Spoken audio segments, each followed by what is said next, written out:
자, 오늘 우리가 이제 굳세게 말하며 가르쳐야 할 것들 5번째 시리즈로 말씀을 전하는 시간입니다. 이 말씀 주제 따라오는 부제는 바울을 사도 되게 하신 이유죠. 하나님께서 사도들을 불러서 맡기신 직분이 있었습니다. 그게 어떤 일이었습니까? 바로 하나님의 말씀을 나타내는 것이었어요. 하나님의 말씀을 나타내는 것을 뭐라고 해요? 전도라고 합니다. 전도. 우리는 이 전도 그러면 안 믿는 불신자들에게 믿고 구원을 받도록 하기 위해서 전하는 특별한 어떤 복음을 전하는 것으로 생각을 하는데, 이 하나님의 말씀을 전하는 것 자체가 사실은 다 전도입니다. 그러니까 지금 제가 이 강단에 서서 전하는 이 말씀도 전도하는 거예요. 하나님이 이 전도를 통해서 하나님 말씀을 나타내기를 원했는데, 하나님이 나타내기 원하는 말씀, 그 말씀은 3가지 목적을 가지고 있다고 그랬습니다. 첫 번째는 어떤 목적이었습니까? 하나님이 택하신 자들의 믿음.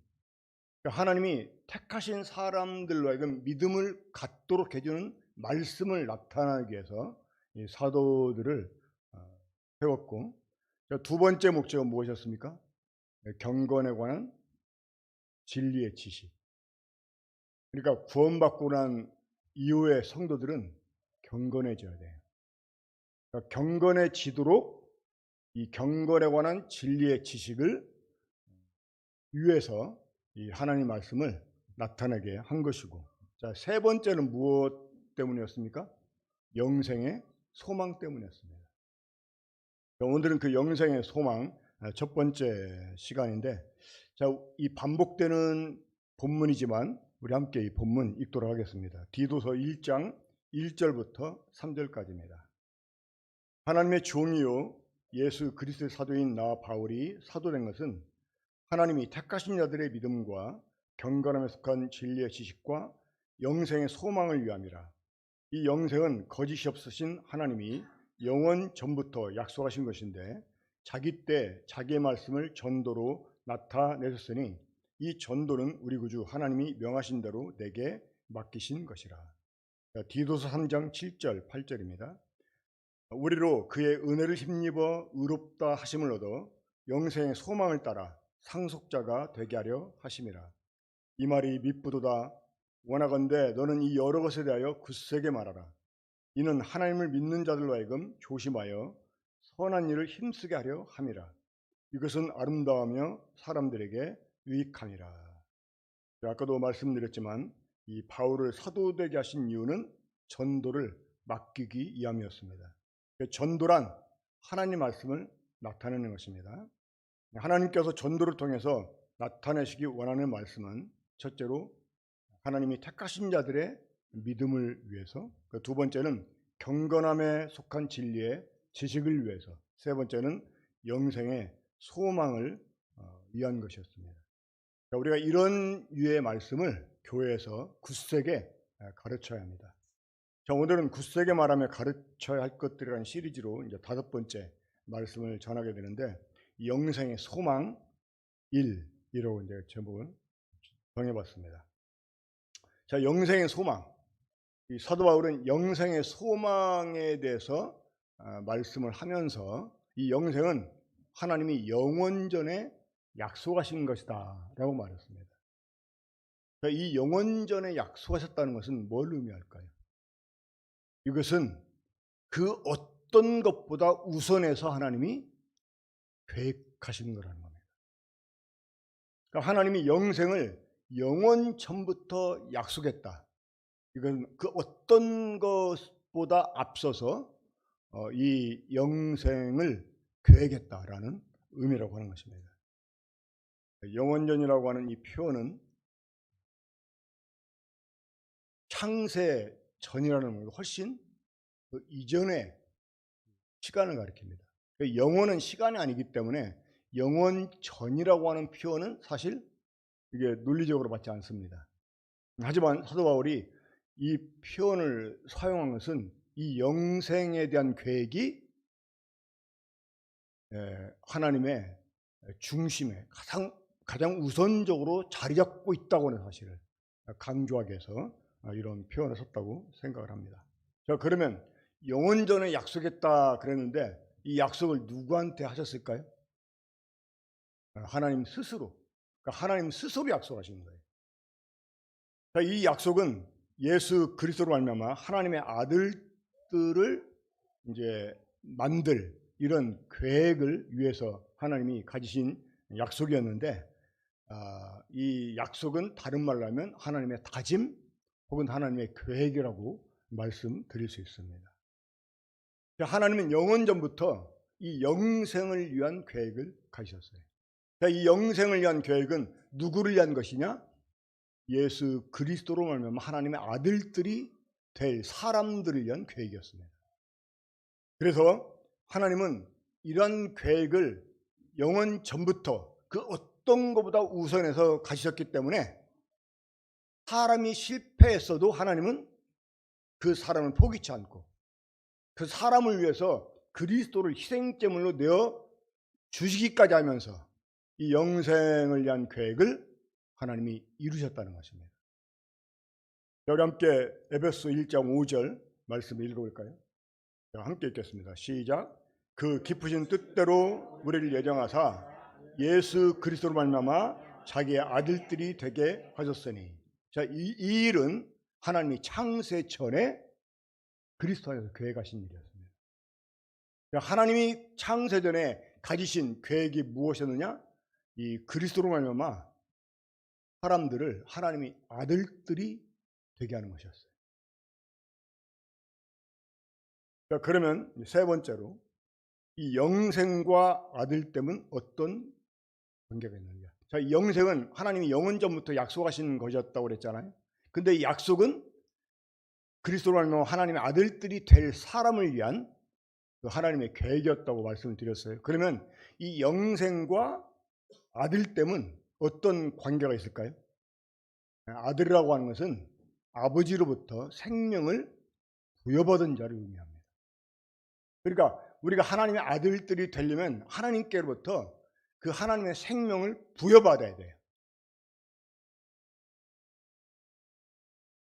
이 하나님의 생명, 이것을 가리켜서 다른 말로 영생이라고 말합니다. 그러니까 영생은 한마디로 무엇이라고? 하나님의 생명이에요.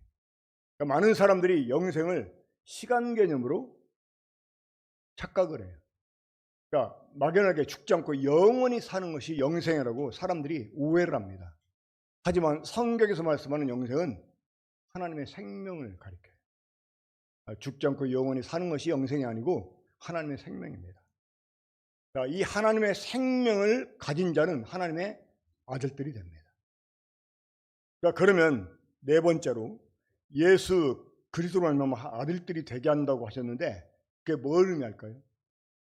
하나님께서 우리를 아들이 되게 하시려고 그럼 어떻게 해야 됩니까? 생명을 주셔야 됩니다. 근데 이 생명을 어떻게 주십니까? 그리스도로 말미암아 주시는 것입니다. 하나님이 사람들에게 생명을 가져라, 옛다 가져라고 던져주는 게 아니라 누구를 통해서? 예수 그리스도로 말미암아 생명을 주신다는 말이에요. 그러니까 이 그리스도로 말미암아 하나님의 아들들이 되게 한다는 말과 이 그리스도로 말미암아 하나님의 생명을 갖게 한다는 말은 같은 의미가 되는 것입니다. 무슨 말인지 이해가 되시죠?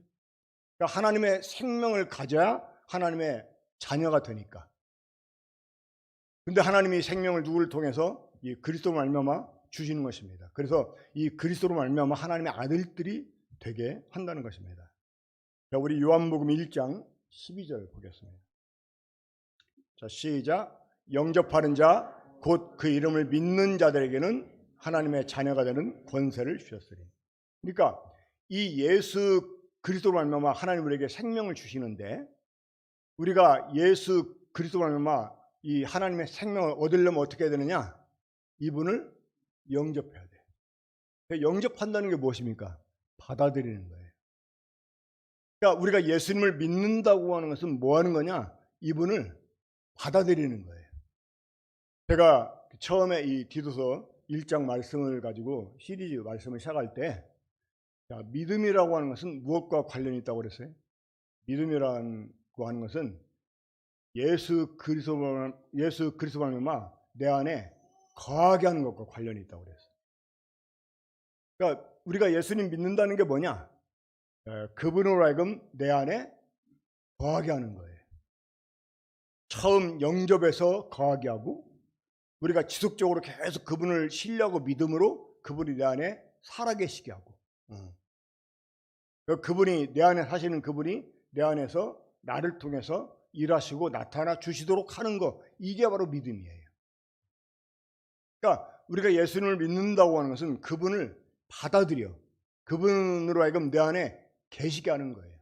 자, 그러면 우리가 예수님을 영접하면 하나님의 아들들이 되는데 왜 그럴까요? 아까 자녀는 어떤 존재라고 그랬어요? 아버지께로부터 생명을 부여받은 자라고 그랬죠. 그렇죠?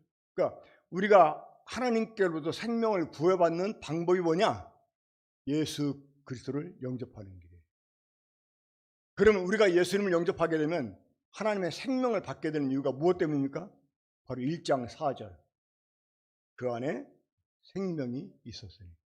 바로 이 아들 안에, 그리스도 안에 하나님의 생명이 있었기 때문에 우리가 예수 그리스도를 영접하면 이 하나님의 생명을 받게 되는 것입니다. 그러니까 하나님께서 우리가 하여금 예수 그리스도를 믿게 하는 이유가 있어요. 왜? 그 안에 생명이 있었기 때문에. 그분을 영접하는 길만이 유일하게 하나님의 생명을 받는 길이었어요. 이건 독선이 아닙니다. 오직 하나님만 우리에게 이 영생을 줄 수 있는 분이잖아요. 그렇죠? 근데 하나님이 이 영원한 생명을 자기 속에만 있게 한 게 아니라 아들 속에도 있게 했어요. 그 독생자 속에도 있게 했어요. 그리고 그 독생자로 말미암아 하나님 우리에게 생명을 주시는 것입니다. 이것이 창세 전에 가지셨던 하나님의 계획이었어요. 그러니까 영원전부터 약속하신 것이다. 무엇이? 영생이. 그러니까 하나님은 이 영생을 그리스도로 말미암아 아들들이 되게 할 사람들에게 주시기로 처음부터 하나님이 다짐하시고 계획했다는 거예요. 그래서 하나님께서 이 세상을 창조할 때 에덴 동산 안에 사람들에게 생명을 얻을 길을 주십니다. 자, 그 길이 어떤 길이었어요? 네, 생명나무였습니다. 그러니까 하나님은 영원 전부터 이 그리스도로 말미암아 하나님의 생명을 우리에게 주기를 스스로 약속했기 때문에 이거를 처음 창조 때부터 나타내 주신 거예요. 에덴 동산 안에. 무엇으로? 생명나무. 그러니까 이 생명나무는 그리스도를 상징하는 나무예요. 사람이 영생 얻으려면 생명나무로 나와야 돼. 그러니까 사람이 생명 얻으려면 하나님의 아들에게 나와야 되고 하나님의 아들을 영접을 해야 된다고 그랬잖아요. 그러니까 이 생명나무는 바로 그리스도를 상징하는 나무인 것입니다. 그러니까 하나님은 처음부터 사람들에게 이 영원한 생명을 주기를 작정했다는 거예요. 자, 우리 요한일서 5장 11절, 13절 봅니다. 이것도 이제 다 외우시는 말씀이죠. 그렇죠? 이런 정도는 외워주셔야죠. 자, 요한일서 5장 11절부터 13절 함께 읽겠습니다. 시작. 또 증거는 이것이니 하나님 우리에게 영생을 주신 것과 이 생명이 그의 아들 안에 있는 것이니라. 자, 하나님 우리에게 뭘 줬어요? 영생을 주셨대요. 자, 증거는 이것이니 그 증거가 뭡니까? 하나님 우리에게 영생을 주셨다는 거예요. 영생을. 근데 이 영생은 언제부터 계획된 것이었어요? 영원 전부터 계획된 것이었어요. 근데 이 영생이 누구 속에 있었어요? 아들 속에 있었대요. 아들 속에. 그럼 우리가 어떻게 해서 이 영생을 소유하게 돼요?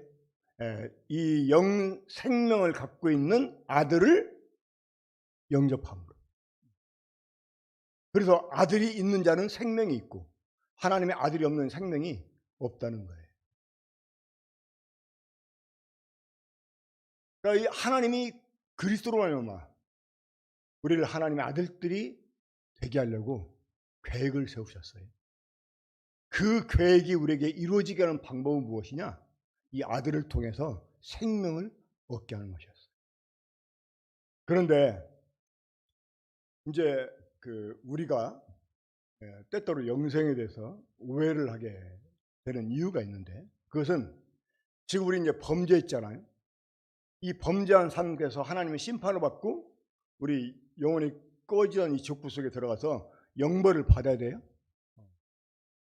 그런 우리를 구원해 주시기 위해서 하나님이 독생자를 보냈다 이러니까, 이 구원이라고 하는 것이 이 심판을 면하고 지옥을 면하고, 그래서 천국에서 죽지 않고 영원히 사는 거라고 생각을 해가지고 그것을 영생이라고 사람들이 착각을 하는 거예요.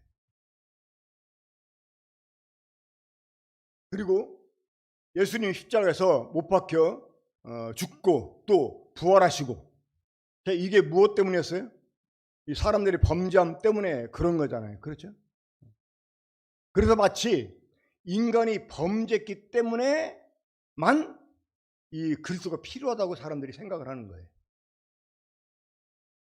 그렇지 않잖아요.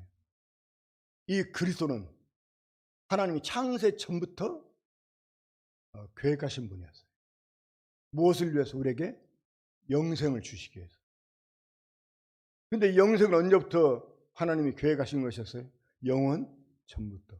이 영원 전이라고 하면 누구도 시비할 수 없는 거예요.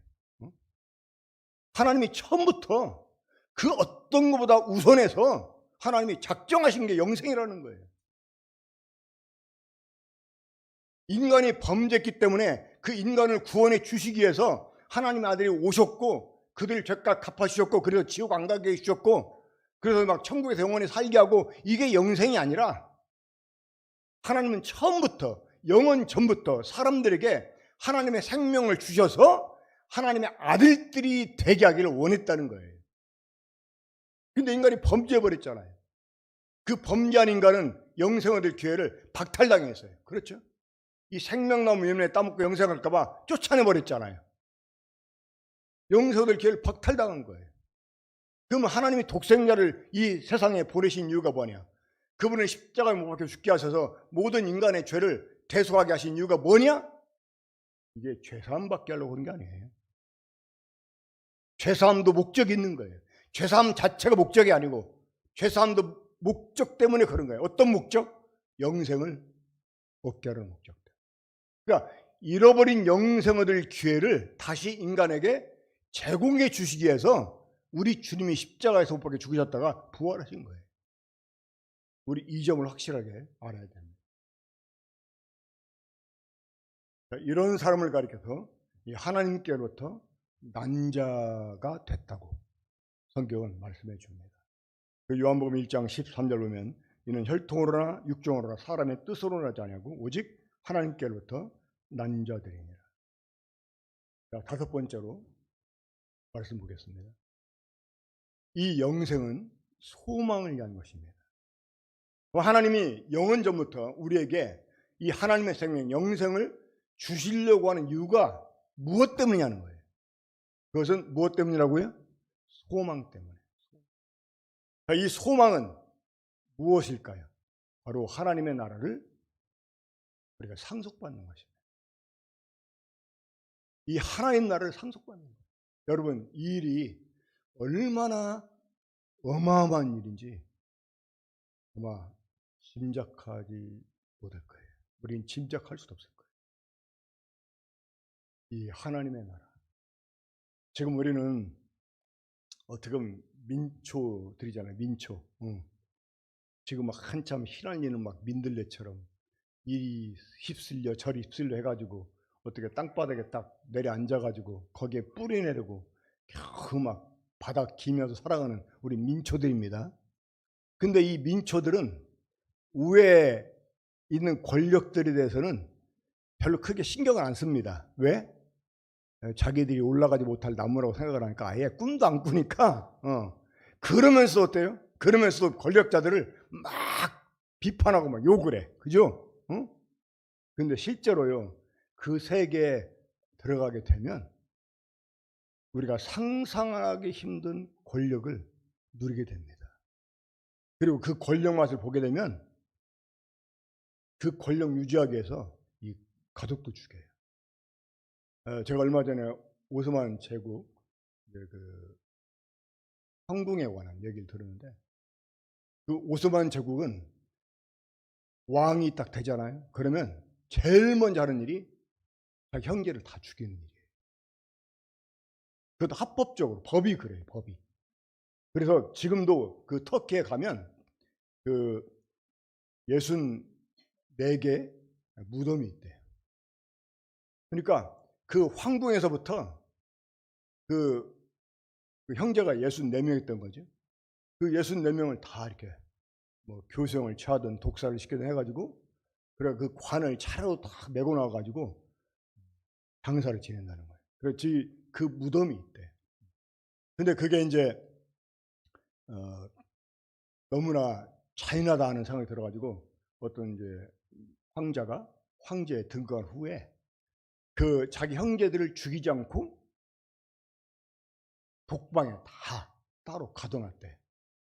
근데 이제 불행히도 그 황제에 등극한 사람이 자녀가 없어 죽어가지고 그 형제 중에서 하나를 황제로 임명을 시키는데, 17년 뒤에, 뭐 20 뭐 몇 년 뒤에, 그때 독방에서 풀려나가지고 황제가 되니까 뭘 알아요? 아무것도 모르는 거예요. 나중에 너무나 불안해가지고 다시 자기를 그 독방에 보내다고 그런답니다.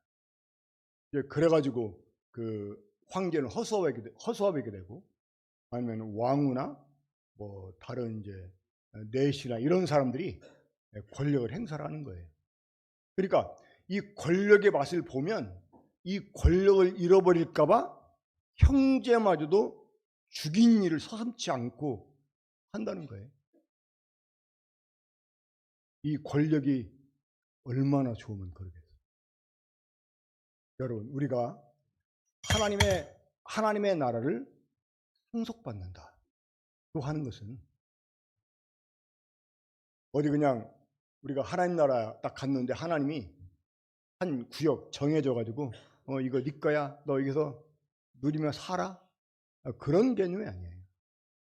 우리가 하나님의 나라를 상속받는다고 하는 것은 우리가 하나님과 통치에 참여하는 것을 의미하는 것입니다.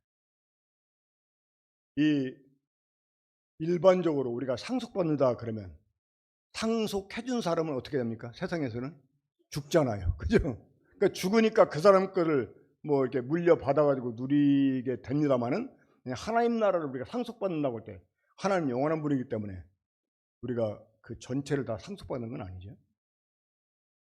하지만 그 하나님의 나라에서 우리가 하나님과 함께 보좌에 앉아서 하나님과 함께 이 하나님 나라를 통치해 가는 것, 이게 바로 우리가 하나님 나라를 상속받는 거예요. 그 황제에게는 수많은 황자들이 있습니다. 그 황자들에게 황제가 각각의 영지를 나눠줍니다. 왕으로 책봉을 해가지고 그들에게 영지를 이렇게 분할해주고 함께 이렇게 다스리게 합니다. 그 영광이라고 하는 것은 여러분, 이 세상에서 우리가 잠깐 누리는 그러한 그 권력도 참 영광스럽게 생각할 수 있는데, 그러한 예를 들어 지금 대통령실에서 손상훈 의원님한테 전화가 왔어요. 보건복지부 장관 좀 해줄 수 있냐고. 지금 이런 얘기도 별 실감이 안 돼. 왜? 그런 일이 안 일어날 거라고 생각을 하니까. 그잖아요. 근데 실제로 우리 손상훈 의원님이 좀 그런 사회적으로 지위도 있고 그럴 만한 그 이치에 있는 사람이다, 그런 제안을 받았다? 이건 정말 가문의 영광이죠. 그렇죠. 그동안 안 냈던 막 적십자비 회비도 내고 막, 응? 밀렸던 의료보험도 막 내고 막, 응? 이장 전입했던 것도 막 다. 왜? 그게 정말 가문의 영광이고 본인에게도 얼마나 큰 영광입니까? 그렇잖아요. 정승이 되는 건데, 옛날식으로 말하면. 근데 해봐야 몇 년입니까? 지금 해봐야. 뭐 조그마한 문제만 생겨나도 별말 못 받는 사람들이 장관들이잖아요. 그렇죠? 근데도 그 잠깐인 것도 막 하려고 얼마나 막 발버둥칩니까? 근데 이 하나님 나라는 영원한 나라잖아요. 이 나라는 쇠하지 않는 나라예요. 영광스러운 나라예요. 그러니까 이런 나라를 우리가 상속받아요. 자, 그럼 여러분, 이 상속을 받으려면 우리가 뭐가 돼야 돼? 아들들이 돼야 돼. 우리 하나님의 아들이 되려면 어떻게 해야 돼요? 하나님의 생명을 가져야 되는 거예요. 이게 영생을 위한 계획이었던 거예요. 그러니까 이것을 하나님이 처음부터, 영원 전부터 계획했다는 거예요. 그래서 우리에게 영생을 주셨어요. 우리를 하나님의 자녀로 삼아 주셨어요. 우리를 향해서 상속자로 말씀해요. 상속자.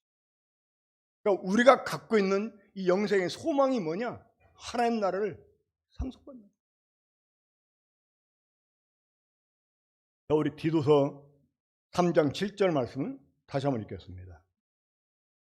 디도서 3장 7절, 우리로 그의 은혜를 힘입어 의롭다심을 얻어 영생의 소망을 따라 상속자가 되게 하려 하십니다. 영생의 소망을 따라 무엇이? 상속자가 되게 하려 하십니다. 로마서 8장 16절 17절을 읽겠습니다.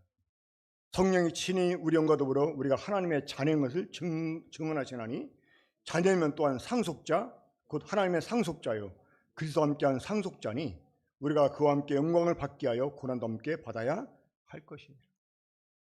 성령님이 지금 우리 몸 안에서 우리 영과 더불어 우리가 계속 하나님의 자녀라는 사실을 증언해 주신대요. 왜?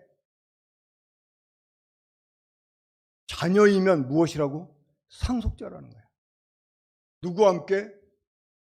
그리스도와 함께한 상속자라는 거예요. 그러니까 우리가 지금 상속자가 될 거니까 상속자답게 살으라고 우리를 일깨워 주기 위해 성령님이 계속 우리에게 우리가 하나님의 자녀라는 사실을 증언해 주신다는 거예요.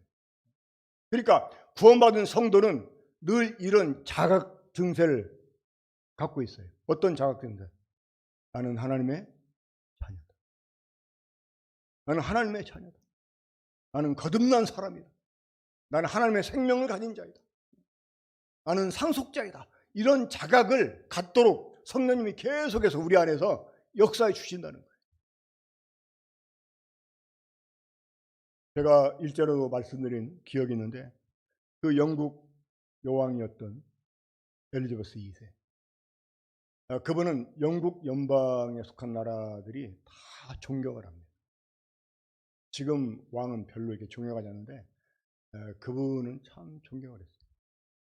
근데 그분이 어렸을 때 그분 유모되는 분이 늘 그분을 따라다니면서 해준 말이 있었답니다.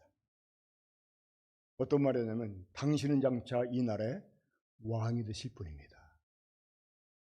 그러니까 그 어린 엘리자베스 여왕 어렸을 때 얼마나 막 뛰어놀고 싶고 그렇잖아요. 그 일반 소녀들처럼 하고 싶은 건 또 많았을 건데 그럴 때마다 그 옆에서 이모가 해주는 말, 당신은 장차 이 나라의 왕이 되실 분입니다. 사랑하는 여러분, 성령님이 지금 우리 영과 더불어 속삭여 주는 말이에요. 그게 무슨 말입니까? 당신은 장차 하나님 나라의 상속자가 되실 분이십니다. 당신은 장차 그리스도와 함께 하나님 보좌에 앉아서 하나님 나라를 통치하실 분이십니다. 라고 성령님이 일깨워 주십니다. 이 성령님을 가리키는 다른 말이 있죠. 보혜사란 말입니다. 보혜사. 이 보혜사가 파라크레토스예요.